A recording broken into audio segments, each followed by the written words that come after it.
আমরা এই বিষয়টি গত সারা বছর ধরেই বিভিন্ন সময়ে আমাদের যে মূল দায়িত্ব, যে প্রাইমারি রেসপন্সিবিলিটি, এটার পাশাপাশি তদারকি করি, আমরা জানাই এবং ক্ষেত্র বিশেষে আমরা অভিযান চালাই।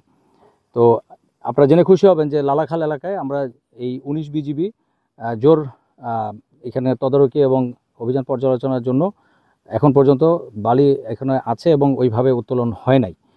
তো ভবিষ্যতে আমরা এটা জারি রাখব।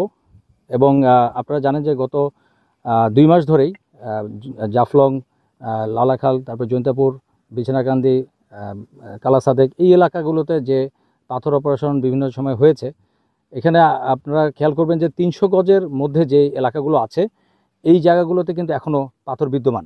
এবং এটা শুধুমাত্র বিজিবি তারা তাদের যে মূল দায়িত্বের পাশাপাশি এই জায়গায় অভিযানগুলো পরিচালনা করেছে, তার প্রেক্ষিতেই এই পাথরগুলো এখনও বিদ্যমান। তো আমাদের বিজিবি সদর দপ্তর থেকে একটি তদন্ত কমিটি গঠন করা হয়েছে, যেই বিষয়গুলো এখানে আসছে সেগুলোকে খতিয়ে দেখার জন্য এবং কারো সংশ্লিষ্টতা আছে কিনা বিজিবির কোনো সদস্যের। আমি শতভাগ নিশ্চিত যে এইভাবে আমরা ইনশাল্লাহ নিশ্চিত হব যে আমাদের এই ধরনের যে অভিযান পরিচালনা করা হয়েছে তাতে আমাদের যেভাবে আহত হয়েছে, ভবিষ্যতে আশা করি এই বাহিনীর সুনাম অক্ষুণ্ণ থাকবে।